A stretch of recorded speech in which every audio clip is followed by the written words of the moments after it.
दोस्तों आज हम 2024 में आई एक ऐसी मूवी को एक्सप्लेन करने वाले हैं जिसमें भरपूर एक्शन भी है और एडवेंचर भी। ये मूवी जानवरों का शिकार करने वाले शिकारियों की है जिन्हें सबक सिखाने के लिए आता है हमारा मेन हीरो। क्या शिकार का ये खेल हमारा हीरो खत्म कर पाएगा या नहीं? आइए बिना टाइम वेस्ट किए मूवी को शुरू करते हैं। दोस्तों कहानी की शुरुआत होती है रशिया की एक प्रिजन वैन को दिखाते हुए। इस वैन को फ्यूल भरवाने के लिए एक गैस स्टेशन पर रोका जाता है और इसी बीच कुछ कैदियों को वॉशरूम जाने के लिए भी इजाजत दी जाती है, लेकिन अफसर चेक करते हैं तो इन्हें एक कैदी कम दिखाई देता है।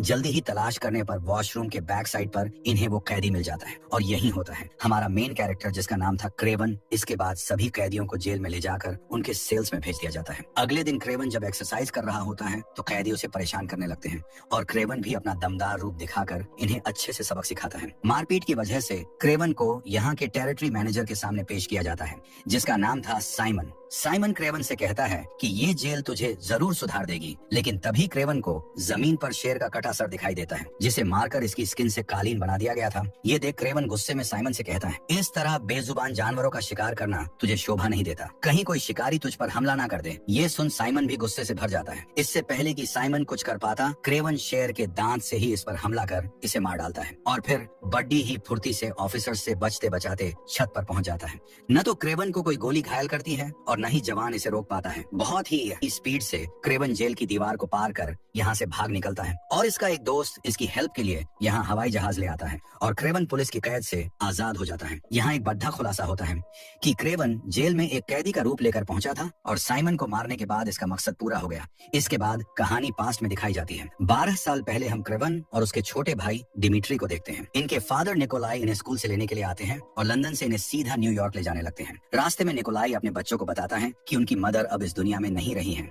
दरअसल काफी समय से क्रेवन की मेंटल हेल्थ अनस्टेबल हो गई थी और फिर इनकी डेथ हो गई। इस पर क्रेवन कहता है कि अगर आप अपने बिजनेस से ज्यादा फैमिली पर ध्यान देते तो ये सब नहीं होता। ये सुन निकोलाई कहता है कि मौत को कोई नहीं रोक सकता। यहाँ हमें पता चलता है कि निकोलाई एक बहुत कामयाब शिकारी है और आज ये अपने बच्चों को भी शिकार पर ले जा रहा है। इसके बाद कहानी शिफ्ट होती है कलिप्सो नाम की लड़की पर, जिसकी नानी एक टैरो कार्ड रीडर थी और कलिप्सो भी इन्हीं की तरह बनना चाहती थी। यहाँ कलिप्सो की नानी कलिप्सो को एक पुराना नुस्खा देती है जो पीढ़ी दर पीढ़ी आगे दिया जा रहा था। इससे कितना भी गहरा जख्म भरा जा सकता था और इस नुस्खे में इंसान की जान बचाने तक की पावर थी। इधर हम निकोलाई को देखते हैं जो एक जार शेर का शिकार करने के लिए अपने बच्चों को लाया था, लेकिन शेर न दिखने की वजह से ये एक हिरण को मार देता है। रात को ये लोग यहीं टेंट लगाते हैं और डिमिट्री क्रेवन को मिमिक्री करके दिखाता है।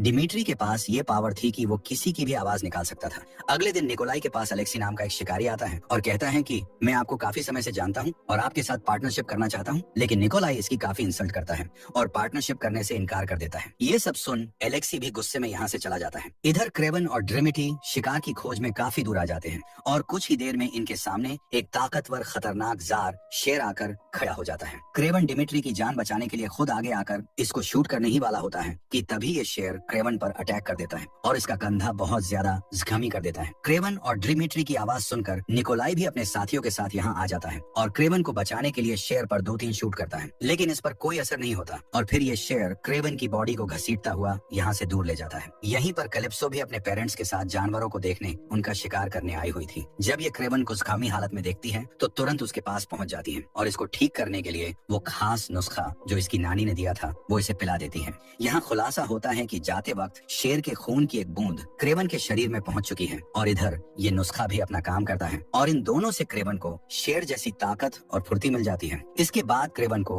हॉस्पिटल में ले जाया जाता है जहाँ इसकी कंडीशन देख डॉक्टर को लगने लगता है कि ये अब नहीं बचेगा, लेकिन कुछ ही देर में क्रेवन को होश आ जाता है और ये बहुत ही जल्द रिकवर होने लगता है। निकोलाई क्रेवन को लेकर अपने घर आ जाता है और यहाँ हमें दीवार पर उसी शेर का सर लगा दिखाते हैं जिसने क्रेवन को नुकसान पहुंचाया था। निकोलाई कहता है कि तुम्हें पढ़ाई छोड़ डाकर मेरे शिकार को हैंडल करना चाहिए क्योंकि तुम्हें ही इसे संभालना है, लेकिन क्रेवन को जानवरों को मारना पसंद नहीं था, इसलिए ये घर छोड़ने का फैसला करता है। क्रेवन जब रात के सन्नाटे में अपना सामान लेकर घर से जा रहा होता है तो दिमित्री इसके सामने आ खड़ा होता है और कहता है कि अगर तुम भी मुझे छोड़कर चले गए तो मैं पूरी तरह से अकेला रह जाऊंगा। मॉम भी हमसे दूर हो गई है, फादर मुझे ना प्यार करते हैं और ना ही मेरी इज्जत करते हैं, तुम ही मेरे सबसे करीब हो। ये सब सुनने के बाद भी क्रेवन अपना फैसला नहीं बदलता और डिमिट्री को समझाते हुए कहता है कि अगर मैं यहाँ से नहीं गया तो फादर मुझे शिकारी बना देंगे। ये कहकर क्रेवन यहाँ से चला जाता है और पानी के जहाज पर सवार होकर रूस की तरफ निकल जाता है। बीच रास्ते में क्रेवन के सामने कई सारे बाइसन बैल आ जाते हैं जो तेजी से इसकी तरफ भाग रहे थे, लेकिन एक बैल क्रेवन को प्रोटेक्ट करने के लिए इसके सामने दीवार बनकर खड़ा हो जाता है। क्योंकि इस बाइसन को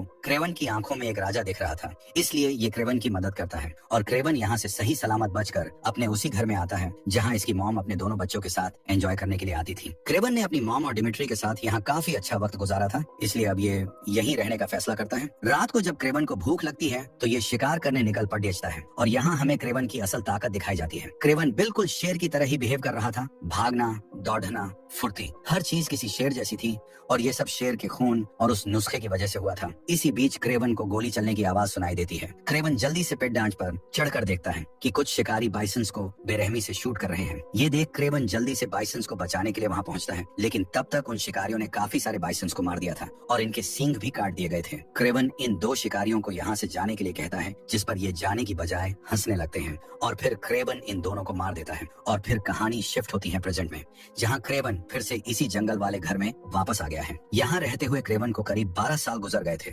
जंगल और जंगली जानवर ही अब इसका परिवार बन चुके थे, लेकिन तभी इसे किसी शिकारी की आवाज सुनाई देती है और फिर से निकल पड़ता है जानवरों को प्रोटेक्ट करने के लिए। क्रेवन देखता है कि कुछ शिकारी बाइसन्स के सींगों को काट कर ले जा रहे थे। क्रेवन इन्हें रोकने की कोशिश करता है, लेकिन ये लोग गाड़ी को स्टार्ट कर आगे ले जाते हैं। लेकिन क्रेवन भी कहाँ रुकने वाला था, ये भी बड़ी फुर्ती से गाड़ी के पास पहुंच जाता है और एक एक कर सभी शिकारियों पर हमला करता है। क्रेवन इन लोगों को बड़ी बेरहमी से मौत की नींद सुला देता है और कुछ ही मिनट में सबको मारकर चैन की सांस लेता है। लेकिन चुपके से एक मेन बंदा यहाँ से निकलकर अपने ठिकाने पर पहुंच जाता है, जहाँ पहले से क्रेवन उसका इंतजार कर रहा था। क्रेवन इससे कहता है कि तेरे ग्रुप में तेरी कोई इज्जत नहीं है, बल्कि तेरे बॉस ने तो तेरा नाम इस नोटबुक में भी नहीं लिखा है। लेकिन तभी क्रेवन को इस किताब में इस आदमी का नाम दिख जाता है, जो कि इसे एज अ हंटर रिप्रेजेंट कर रहा था, इसलिए क्रेवन इसे तुरंत मार देता है। अब यही हंटर्स क्रेवन का मकसद बन गए थे, जिन्हें क्रेवन जल्द से जल्द मारकर जानवरों को बचाना चाहता था। इसी बीच हमें कैलिप्सो दिखाई जाती है, जिसकी माँ की आज ही डेथ हो गई थी। अपनी माँ को खोने के बाद कैलिप्सो काफी ज्यादा दुखी होती है और तभी क्रेवन कैलिप्सो से मिलने आता है और इसे कार्ड और वही कांच की बोतल देता है और साथ ही उस इंसिडेंट की भी याद दिलाता है जब कैलिप्सो ने क्रेवन की जान बचाई थी। क्रेवन को जिंदा देख कैलिप्सो बहुत खुश होती है और यही कैलिप्सो को यह भी पता चल जाता है कि क्रेवन के पास जंगली शिकारियों की एक पूरी लिस्ट बनकर तैयार है।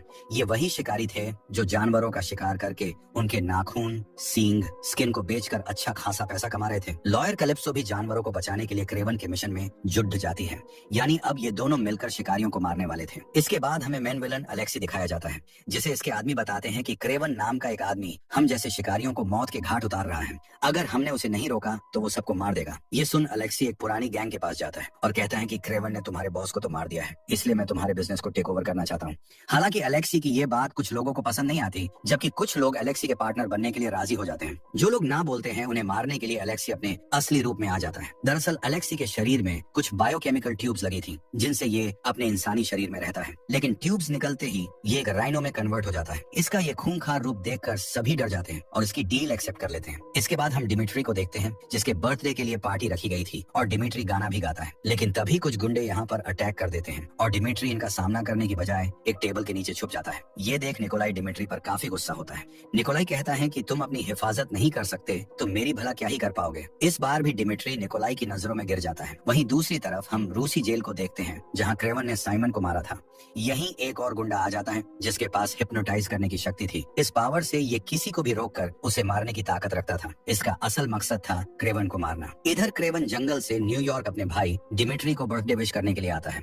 डिमिट्री क्रेवन को देखकर बहुत खुश होता है और दोनों भाई बहुत सारी बातें करते हैं और फिर निकोलाई भी यहाँ आ जाता है और क्रेवन से कहता है कि मेरा बिजनेस बहुत बड़ा है, इसे तुम्हें ही संभालना है, इसलिए तुम मेरे साथ मेरे बिजनेस में शामिल हो जाओ। लेकिन क्रेवन मना कर देता है। इसके बाद तीनों मिलकर खूब पार्टी वगैरह करते हैं और खूब एंजॉय करते हैं। डिमिट्री कुछ ज्यादा ही पी लेता है, इसलिए क्रेवन इसे इसके रूम में छोड़े बेचने के लिए जाता है। लेकिन अगली सुबह जब डिमिट्री से मिलने आता है तो पता चलता है कि कुछ गुंडों ने डिमिट्री को उठा लिया है। क्रेवन फौरन उस गाड़ी का पीछा करता है और यहाँ हमें क्रेवन की असली पावर देखने को मिलती है। क्रेवन किसी शेर की तरह तेज रफ्तार से अपने शिकार के पीछे भागता है। पूरे न्यूयॉर्क शहर की ऊंची ऊंची बिल्डिंग्स पर जंप लगाता है और बस गाड़ी तक पहुंचने ही वाला होता है कि इतने में ये लोग हेलीकॉप्टर से यहाँ से निकल जाते हैं। इसके बाद क्रेवन कैलिप्सो से मदद मांगने जाता है और बताता है कि डिमिट्री को अगवा करने वाला शख्स टर्किश सिगरेट पी रहा था, यानी वो तुर्किश था। ये सब सुन कैलिप्सो भी इसकी मदद करने के लिए राजी हो जाती है। क्रेवन अपने भाई को बचाने के लिए अपने डैड निकोलाई के पास जाता है और बताता है कि डिमिट्री को छोड़ने की कीमत 20 मिलियन बताई गई है, इसलिए आप मुझे इतने पैसे दे दीजिए। लेकिन निकोलाई पैसे देने से मना करता है, क्योंकि निकोलाई का मानना था कि अगर उसने पैसे दे दिए तो वो दुश्मन की नजर में कमजोर बन जाएगा, जो वो नहीं चाहता था। हालांकि किडनैपर्स ने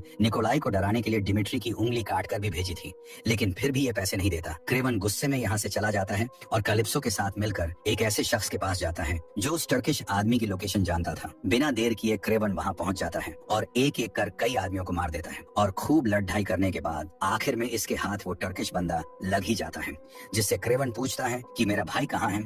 ये आदमी बताता है कि डिमिट्री अलेक्सी के पास है, अगर तुमने उसे जल्दी नहीं बचाया तो अलेक्सी उसे मार देगा। इसके बाद हम अलेक्सी को देखते हैं जो डिमिट्री से बड़ी ही नरमी से पेश आता है और कहता है कि मैं जानता हूँ तुम्हारे फादर तुम्हारी इज्जत नहीं करते, वैसे भी मैं तुम्हारे फादर और भाई को मारने वाला है। इससे अच्छा है कि तुम मेरे साथ हाथ मिला लो, मैं तुम्हें एक ऐसी ताकत दूंगा जिसकी तुम्हें शुरू से तमन्ना रही है। पावर का नाम सुनकर डिमिट्री शांत हो जाता है। वहीं दूसरी तरफ हम क्रेवन को देखते हैं जो मेन विलन अलेक्सी को मारने के लिए पूरी तैयारी करता है। कैलिप्सो भी इसी के साथ इसके घर में होती है और एक बटन प्रेस करते ही उसके सामने काफी अजीब और खतरनाक हथियार आ जाते हैं जिन्हें क्रेवन ने बनाया था। कैलिप्सो इन्हें देखकर बहुत हैरान होती है और फिर एक धनुष बार को देखकर कहती हैं कि इसे तो मैं भी बड़ी आसानी से चला सकती हूँ। ये सुन क्रेवन कैलिप्सो की बात पर हंसने लगता है और मजाक में कहता है कि जब जंग हो तो तुम साइड में ही रहना, क्योंकि उनका मुकाबला करना तुम्हारे बस की बात नहीं है। इधर डिमिट्री अलेक्सी के पूछने पर क्रेवन की सीक्रेट लोकेशन को बता देता है, जिसके बाद अलेक्सी अपने आदमियों के साथ क्रेवन को मारने के लिए निकल पड़ता है और कुछ ही देर बाद ये लोग क्रेवन पर हमला कर देते हैं। इनकी तादाद ज्यादा थी जबकि क्रेवन अकेला था, लेकिन फिर भी ये इनका डटकर सामना करता है।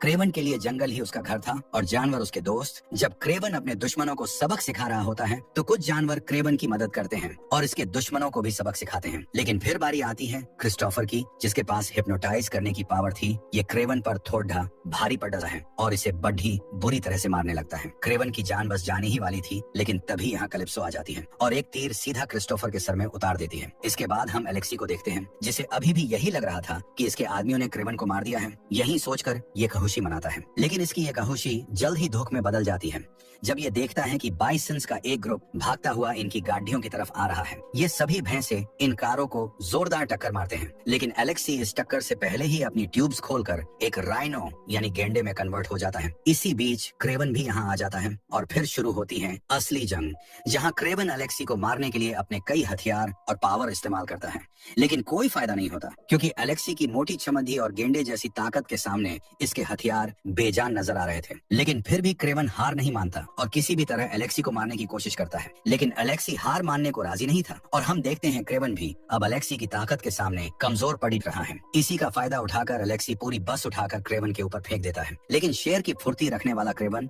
नीचे से निकलकर अलेक्सी के पेट में एक रोड डाल देता है। ये पेट की वही जगह थी जहां अलेक्सी अपनी ट्यूब्स इंसर्ट करता था, इसलिए इसकी पावर थोड़ी सी कम हो जाती है, पर ये पूरी तरह से निढाल नहीं होता। इसे खत्म करने के लिए क्रेवन अपने दोस्तों यानी भैंसों को वापस बुला लेता है और भैंसे आकर अलेक्सी को जोरदार टक्कर मारते हैं और इसे बहुत ज्यादा जख्मी कर देते हैं। इस पर चढ़ चढ़ाकर इसकी हड्डियों का चूरा बना देते हैं। मरते वक्त अलेक्सी क्रेवन से कहता है कि तुम्हें नहीं पता है कि इस पूरे खेल का मास्टरमाइंड कौन है। और फिर हम यहाँ डिमिट्री को देखते हैं जो हाथ में गन पकड़े हुए था। डिमिट्री अलेक्सी को शूट करने का फैसला करता है, लेकिन क्रेवन इसे रोक देता है क्योंकि क्रेवन को लग रहा था कि अलेक्सी कुछ देर में अपनी सांसें खो देगा। उसकी हालत बहुत नाजुक थी। इसके बाद क्रेवन अपने आखिरी शिकारी के पास पहुंचता है, जो कि कोई और नहीं बल्कि इसके फादर निकोलाई ही थे। क्रेवन निकोलाई से कहता है कि मैंने सभी बड़े शिकारियों को उनकी सजा दे दी, बस अब आप ही बचे हैं। मैं चाहता तो कब का आपको मार देता, लेकिन फादर होने के नाते मैंने आपको नहीं मारा। निकोलाई कहता है कि मैं मरते दम तक शिकार नहीं छोड़ूंगा, तुम मुझे मार सकते हो। क्रेवन अपने फादर को अपने हाथों नहीं मारना चाहता था, इसलिए ये एक भालू को छोड़ देता है जो निकोलाई को बद्धी बेरहमी से मार देता है। इसके बाद कहानी एक साल आगे की दिखाई जाती है, जहां अब सब कुछ ठीक हो गया था। शिकारियों का खेल खत्म हो गया था, जंगल के सभी जानवर सेफ थे और फिर हम डिमिट्री की बर्थडे पार्टी देखते हैं, जहां क्रेवन भी इससे मिलने आया है। और बातों के दौरान डिमिट्री कहता है कि हमारे फादर ने जो काम शुरू किया था अब मैं उसे आगे लेकर जाऊंगा। ये सुन क्रेवन काफी शॉक्ड होता है और इसे शिकार जैसे गंदे खेल में इन्वॉल्व ना होने की सलाह देता है, लेकिन डिमिट्री क्रेवन का रूप लेकर उससे कहता है मेरे रास्ते में मत आना। दरअसल ये रूप बदलने की पावर अलेक्सी ने इसे दी थी, जो खुद हमेशा पावर के पीछे लगा रहता है और इसी पावर की वजह से उसने खुद को भी एक गेंडे का लुक दे दिया था। डिमिट्री के पास आवाज बदलने की तो कला थी ही, अब अलेक्सी की मदद से इसे किसी का भी रूप लेने की भी पावर मिल चुकी थी। डिमिट्री अब अपने फादर का बिजनेस संभालने का फैसला करता है, यानी क्रेवन का एक नया दुश्मन और एक नया शिकारी आ चुका था। निकोलाई ने क्रेवन के लिए एक जैकेट और एक लेटर छोड़ा था, जिसमें ये क्रेवन को मैसेज देता है कि शिकारी कभी शिकार करना नहीं भूलता। तुम जानते हो तुम्हें किसका शिकार करना है, यानी नेक्स्ट शिकारी था डिमिट्री, जिसे मारने के लिए क्रेवन तैयार था। और इसी के साथ ये मूवी खत्म हो जाती है। तो दोस्तों कैसी लगी आपको ये धमाकेदार मूवी, कमेंट सेक्शन में लिखकर जरूर बताइए। अगर वीडियो अच्छी लगी हो तो इसे लाइक और अपने दोस्तों के साथ शेयर जरूर करें। साथ ही अगर हमारे चैनल पर नए हैं तो इसे सब्सक्राइब करना ना भूले। ऐसी ही नॉलेजेबल वीडियोस पाने के लिए मिलते हैं अगली वीडियो में, तब तक के लिए bye bye and take care.